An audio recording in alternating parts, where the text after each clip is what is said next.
In November 1979, Robert Hansen walked into Amtorg, a Soviet trade organization in New York City that served as cover for GRU operations, and delivered an anonymous package containing classified FBI documents.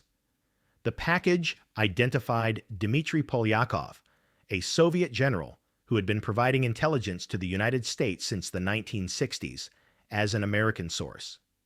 Hansen included enough detail to prove his access to genuine FBI counterintelligence files and requested payment for future information. The GRU responded, establishing a communication protocol through dead drops and arranging payments that would eventually total approximately $20,000 over the next 2 years. Hansen had crossed a threshold from which there could be no return, transforming himself from FBI counterintelligence officer into Soviet intelligence asset. The operational security he employed reflected his professional training. He never revealed his identity to his Soviet handlers, corresponding through letters that contained no identifying information beyond the substance of the intelligence he provided. He used dead drops rather than face-to-face meetings, reducing the risk of surveillance detection. His position in the FBI's New York office gave him access to files on Soviet intelligence operations, allowing him to monitor whether his activities had triggered any investigation. Polyakov's fate remained unknown for years, as the Soviets delayed taking action that might expose their new American source, but the general was eventually arrested in 1986 and executed in 1988, one of several consequences of Hansen's information. The espionage ended abruptly in 1980 when Bonnie Hansen discovered suspicious papers in their home. Confronted by his wife, Hansen admitted he had been providing classified information to Soviet intelligence, but claimed the activity had been harmless and that he had already stopped. He confessed to an Opus Dei priest, Robert Bucciarelli, who advised him to cease the espionage immediately and donate the money he had received to charity. Hansen followed this guidance, or appeared to, making a substantial contribution to Mother Teresa's organization. Whether genuine contrition motivated his confession or whether discovery by his wife had simply made continuing too dangerous remained unclear. Bonnie did not report her husband's admission to FBI authorities, accepting his assurances that the matter was resolved and trusting that his confession and penance had ended the betrayal. In 1981, Hansen transferred to FBI headquarters in Washington, assigned to the budget unit within the intelligence division. The move allowed him to settle his family in Vienna, Virginia, purchasing a house that provided the comfortable suburban setting his growing family required. For the next 4 years, Hansen appeared to focus on his legitimate FBI duties, managing budget matters that gave him extraordinary visibility into the full range of Bureau counterintelligence operations. He advanced his expertise in computer systems, becoming recognized within the FBI as someone who understood emerging technologies that would reshape intelligence work. His colleagues continued to find him difficult but capable, someone whose arrogance and social awkwardness were tolerated because of his technical skills. The resumption came in October 1985, when Hansen composed an anonymous letter to Viktor Cherkashin, a senior KGB counterintelligence officer stationed at the Soviet embassy in Washington. This time, he approached the KGB rather than the GRU, and this time he had no intention of stopping. The letter offered information about ongoing FBI operations and requested $100,000. Cherkashin, who had recently recruited CIA officer Aldrich Ames, recognized immediately the value of an FBI source with counterintelligence access. The KGB established communication protocols, arranging dead drops in parks around Washington, where Hansen could leave packages of documents and retrieve payment instructions. By autumn 1985, Hansen had resumed his espionage with the discipline and operational security of someone who had learned from his earlier experience, someone who understood exactly how the FBI hunted spies and precisely how to avoid the patterns that would trigger detection. Between 1985 and 2001, Robert Hansen perfected a compartmentalized existence that defied detection through methodical discipline and psychological detachment.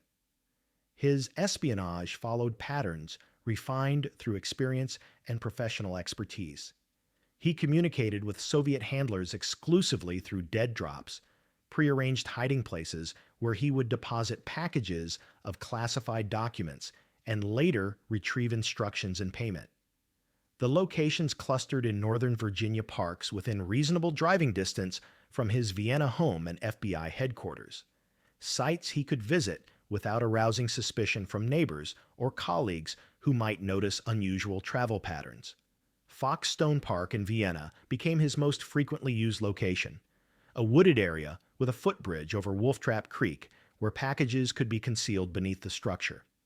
Long Branch Nature Center in Arlington offered another site, an outdoor amphitheater where loose boards provided cover for exchanging materials.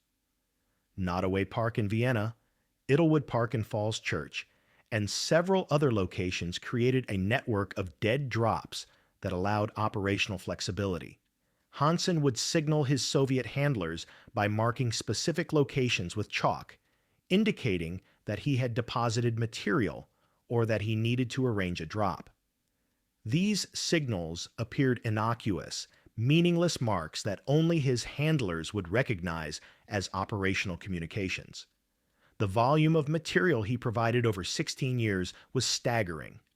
More than 6,000 pages of classified documents passed from FBI files through Hansen's hands to Soviet and later Russian intelligence services. Computer disks containing databases and operational information supplemented the paper documents, reflecting his expertise in the emerging field of electronic intelligence. The information compromised dozens of human sources, technical operations that had required years to establish, and counterintelligence techniques that the FBI had refined through decades of experience. Soviet officials who had agreed to cooperate with American intelligence were arrested within months of Hansen's revelations. Some disappeared into the Gulag system. Others faced execution after show trials that revealed their betrayal to the world. The deaths weighed less heavily on Hansen than might be expected from someone who attended daily Mass and professed deep Catholic faith. He knew the consequences of his actions, understood that the names he provided would result in arrests and probable executions, yet continued supplying information with bureaucratic efficiency. His capacity for compartmentalization allowed him to separate these deaths from his sense of self, treating them as abstractions rather than consequences of his choices. The Soviet and Russian intelligence services paid him approximately $1.4 million in cash and diamonds over the course of his espionage, money he used to supplement his FBI salary while avoiding the ostentatious displays of wealth that had helped expose Aldrich Ames. His professional life advanced steadily. He served in Rome from 1987 to 1989, assigned to a technical program that gave him access to sophisticated counterintelligence operations. He returned to FBI headquarters in 1990, working in the inspection division before transferring to the State Department as the FBI's liaison to the Office of Foreign Missions, a position that provided continued access to sensitive counterintelligence matters. Throughout these assignments, Hansen maintained his reputation as a difficult but competent officer, someone whose technical expertise compensated for his interpersonal deficiencies. Supervisors tolerated his arrogance because he produced solid analytical work and displayed apparent dedication to the Bureau's mission. His family life in Vienna proceeded with suburban normalcy. He and Bonnie raised their 6 children in the comfortable home on Talisman Drive, a split-level house purchased with KGB money that Bonnie believed came from legitimate sources. The children attended Opus Dei schools, institutions that emphasized traditional Catholic values and academic rigor. Hansen coached their sports teams, attended their school events, and presented himself as a devoted father whose Catholic faith guided every aspect of his life. He attended daily 6:30 a.m. Mass at his local parish, sitting in the same pew and following the liturgy with apparent devotion. Neighbors knew him as Bob, the quiet FBI agent who kept his lawn maintained and his family well ordered, someone whose life embodied conventional respectability. The contradictions between his public identity and private actions grew more pronounced during the 1990s. He established a relationship with a stripper in Washington, paying for her companionship and buying her gifts with money that had originated in Moscow. He posted sexually explicit material about his wife on internet forums, violating her privacy in ways that contradicted his professed respect for marriage and Catholic teaching. These behaviors revealed the hollowness of his religious performance, suggesting that his faith served primarily as another mask, a role he played to maintain his cover as the respectable suburban family man. His confidence in his invulnerability increased with each successful operation. In the late 1990s, Hansen began conducting electronic searches of FBI databases using his own name, checking whether any investigation had identified him as a suspect. The searches revealed nothing, confirming his belief that his tradecraft was too sophisticated for detection. He had studied how the FBI caught spies, understood the patterns and mistakes that triggered investigations, and designed his operation to avoid those errors. He never met his handlers face-to-face after the mid-1980s, maintained strict operational discipline, and left no evidence that could link him to Soviet or Russian intelligence. By the time he made his final dead drop in February 2001, he had been spying for more than 2 decades while living literally minutes from the FBI and CIA headquarters he was betraying.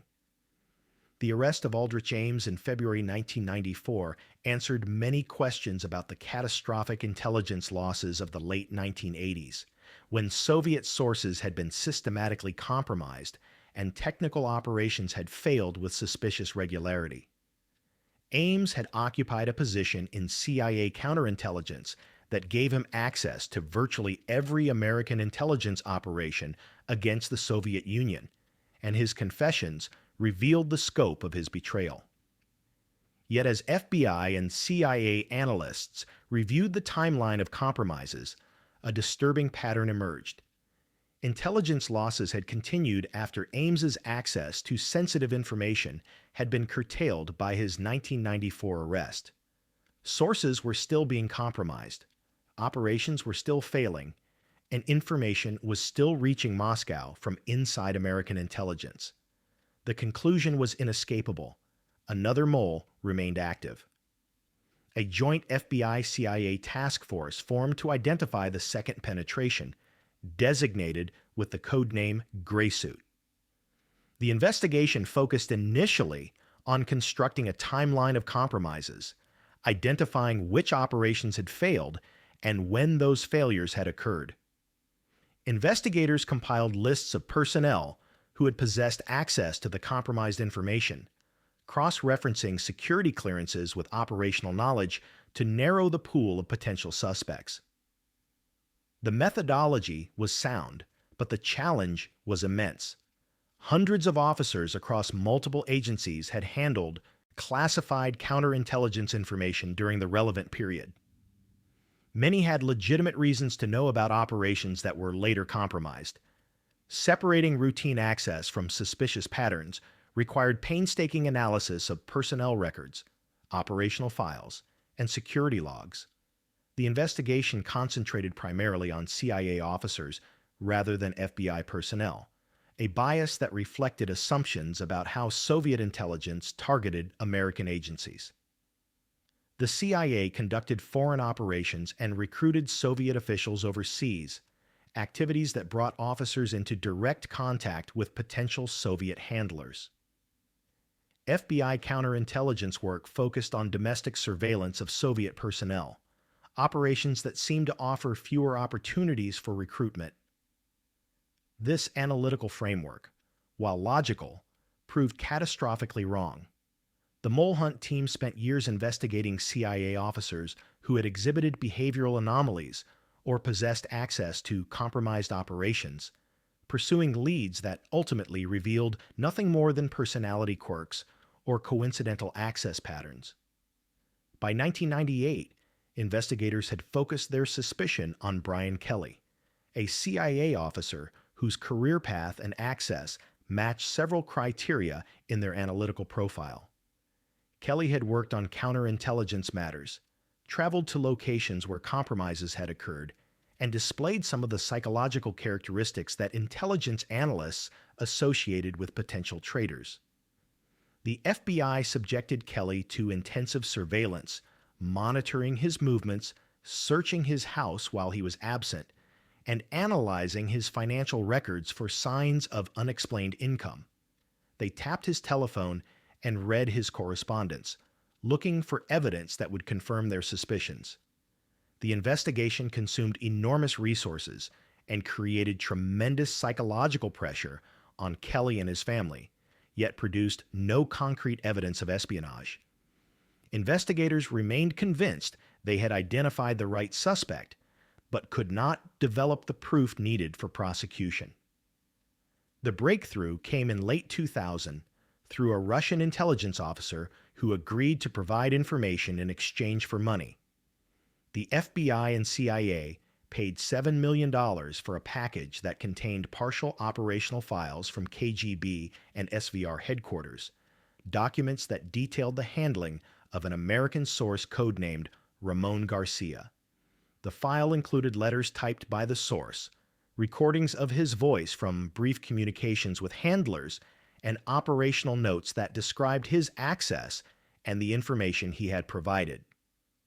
Forensic analysis of the materials revealed fingerprints that matched those of an FBI employee, and voice comparison technology identified the speaker in the recordings. The results pointed conclusively to Robert Philip Hansen, an FBI supervisory special agent then assigned to the State Department as the Bureau's liaison to the Office of Foreign Missions. The identification created both relief and horror among those conducting the investigation. Relief that they had finally identified the source of the leaks. Horror that the mole had been operating not from CIA, but from inside the FBI itself, within the counterintelligence apparatus that was supposed to prevent exactly this type of penetration. Hansen's FBI career and current position gave him extraordinary access to sensitive operations, and his expertise in counterintelligence meant he understood precisely how mole hunts operated and what patterns would trigger suspicion. The investigation of Brian Kelly was immediately terminated, and the full resources of the FBI's counterintelligence division were redirected toward building a case against Hansen that would be sufficiently strong to ensure conviction. The legal requirements for prosecution demanded catching Hansen in the act of espionage rather than relying solely on the Russian documents, which would reveal sources and methods if introduced in open court. FBI leadership designed an operation to lure Hansen back to headquarters while maintaining intensive surveillance that would document his activities. In January 2001, Hansen received notification that he was being reassigned from his State Department position to a new job at FBI headquarters in the Information Resources Division. The assignment was presented as a promotion, recognizing his expertise in computer systems and information management. Hansen accepted, apparently believing that his exceptional operational security had kept him safe from detection.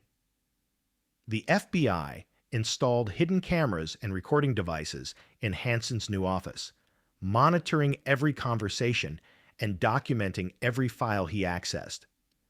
A young surveillance specialist, Eric O'Neill, was assigned to work as Hansen's assistant, a role that placed him in position to observe Hansen's daily activities and report anything suspicious. O'Neill's true assignment remained known only to a handful of senior officials, and he performed his role convincingly enough that Hansen treated him as a legitimate assistant rather than suspecting surveillance. The operation required extraordinary care, as any indication that Hansen was under investigation might prompt him to cease his espionage or attempt to flee the country. Investigators tracked Hansen's movements outside the office through physical surveillance teams that rotated personnel to avoid detection. They monitored his electronic communications and analyzed his computer usage patterns. The surveillance revealed that Hansen continued to exhibit operational behavior consistent with active espionage. He made trips to Northern Virginia parks that matched the locations of known dead drop sites. He conducted electronic searches of FBI databases, checking his own name, behavior that suggested he was monitoring whether he had been identified as a suspect.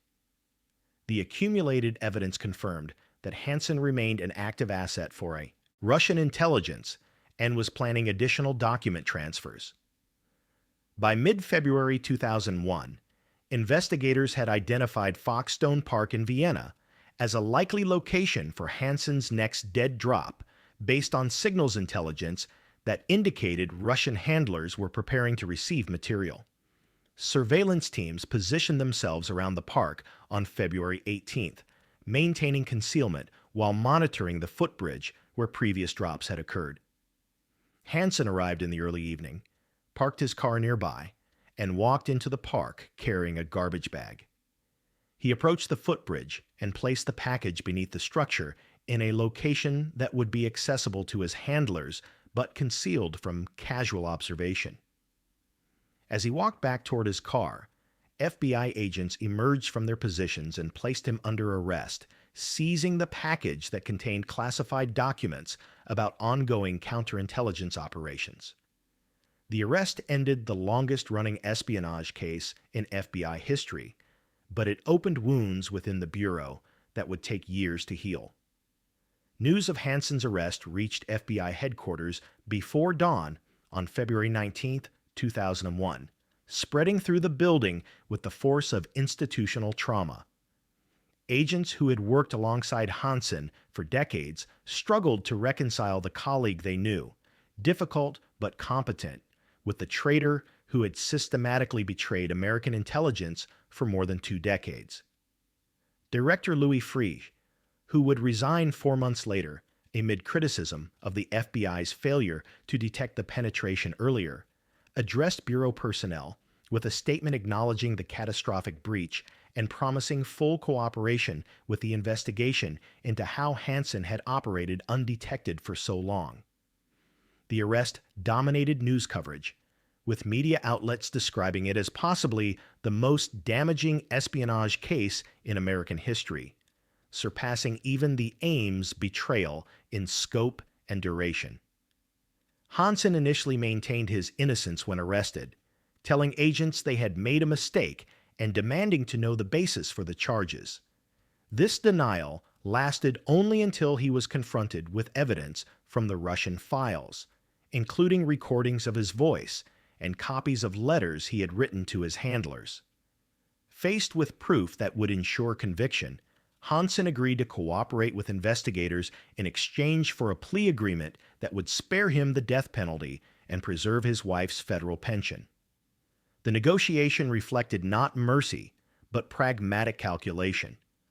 Prosecutors recognized that a trial would require revealing intelligence sources and methods, including details about how the Russian files had been obtained, information that would damage ongoing operations and relationships with foreign intelligence services.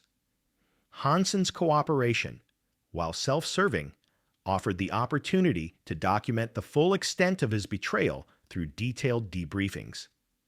The debriefing sessions revealed damage that exceeded initial estimates. Hansen had compromised at least 3 Soviet intelligence officers who were working as American sources, all of whom were arrested and executed.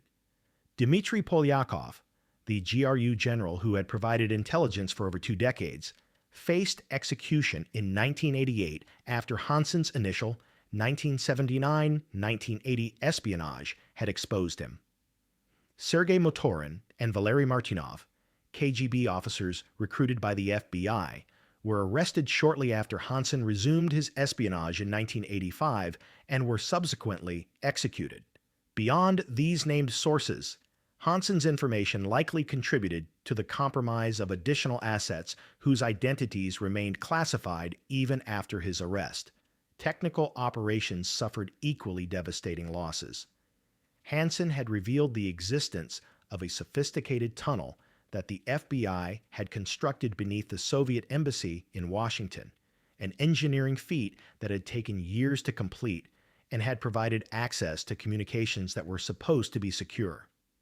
He had disclosed the full scope of FBI counterintelligence techniques, including surveillance methodologies, technical collection capabilities, and analytical approaches that had been refined through decades of experience. Soviet and later Russian intelligence services had used this information to redesign their security protocols, making American collection efforts significantly more difficult. The operational costs of Hansen's betrayal extended beyond the specific programs he had compromised to include the broader strategic advantages that Moscow had gained through understanding how American intelligence operated. Financial accounting of Hansen's payments revealed that he had received approximately $1.4 million in cash plus diamonds valued at additional hundreds of thousands. This total, while substantial, was less than the $2.5 million Aldrich Ames had received, a difference that some analysts attributed to Hansen's greater caution about displaying wealth. Unlike Ames, who had purchased a house for cash and driven a Jaguar on a government salary, Hansen had maintained a lifestyle that appeared consistent with his FBI income. He had used the money to supplement family expenses, fund his relationship with the stripper, and make charitable contributions that reinforced his image as a devout Catholic. The relative modesty of his spending had helped him avoid the financial red flags that had eventually exposed Ames. Psychological analysis of Hansen's motivations produced competing interpretations that reflected the complexity of his character.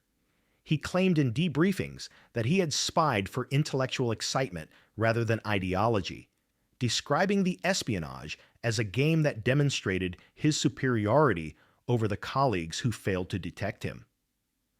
Financial pressure had initiated his betrayal in 1979, but greed alone did not explain why he had continued for over 2 decades after his financial situation had stabilized. Some analysts emphasized narcissism and the need for recognition that his FBI career had failed to provide. Others focused on the profound compartmentalization that allowed him to maintain contradictory identities without apparent internal conflict.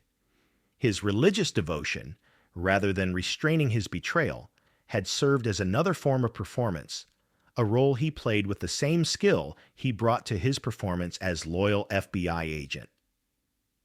The cultural impact within the FBI proved difficult to quantify, but impossible to ignore. Agents who had trusted the security protocols that were supposed to prevent penetration now understood those protocols had failed catastrophically. The revelation that a senior counterintelligence officer had been spying for more than 2 decades while living minutes from headquarters shattered assumptions about internal security. Morale suffered as agents questioned whether their colleagues could be trusted and whether their work had been compromised by information Hansen had provided to Moscow. Director Freeh's resignation in June 2001, while officially attributed to his desire to spend time with family, was widely understood as acknowledgement that the FBI's leadership bore responsibility for the security failures that had allowed Hansen's espionage to continue undetected. Institutional reforms implemented in response to the Hansen case attempted to address the vulnerabilities he had exploited. The FBI mandated more frequent polygraph examinations for personnel with access to sensitive counterintelligence information, though polygraphs had failed to detect Hansen during his career. Financial monitoring became more aggressive, with analysts specifically trained to identify spending patterns that seemed inconsistent with legitimate income. The two-person rule, requiring that no single individual have unsupervised access to the most sensitive files, was implemented across critical counterintelligence programs. Computer access logs were analyzed more carefully, watching for patterns like Hansen's searches of his own name that might indicate someone was monitoring whether they were under investigation. The damage to American intelligence capabilities extended beyond the immediate operational losses to include long-term strategic consequences that would persist for years. Russian intelligence services had gained comprehensive understanding of FBI counterintelligence methods, knowledge they could use to protect their own operations and potentially share with other nations. The execution of sources like Polyakov, Motorin, and Martinov sent a chilling message to other Russian officials who might consider cooperation with American intelligence, demonstrating that even seemingly secure channels could be compromised.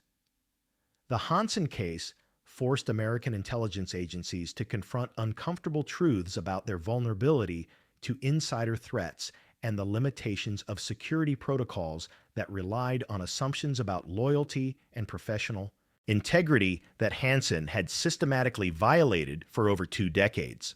Robert Philip Hansen was sentenced to life imprisonment without possibility of parole on May 10, 2002. He was initially incarcerated at the United States Penitentiary in Allenwood, Pennsylvania, before being transferred to other federal facilities. He spent his remaining years in isolation, separated from the general prison population due to the sensitive nature of his crimes. Hansen died on June 5, 2023, at age 79, having served 22 years in custody, roughly equal to the 22 years he had spent betraying American intelligence. Bonnie Hansen remained married to him throughout his imprisonment, never divorcing despite the revelations about his relationship with the stripper and his violations of their marriage. She continued her involvement with Opus Dei and maintained ties to the Catholic community that had defined their family life. Their 6 children, now adults, preserved their privacy, avoiding public statements about their father's crimes.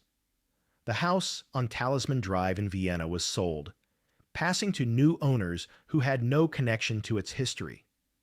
Within the FBI, Hansen's name became synonymous with betrayal, his case studied in training programs as an example of how trusted insiders could exploit security vulnerabilities through patience, discipline, and profound moral corruption. Thank you for watching this story until the end. Robert Hansen's betrayal remains one of the most damaging intelligence failures in American history, proving that sometimes the greatest threats come from those trusted most deeply. If you found this story compelling, please share it with others who appreciate the hidden operations that shaped our world.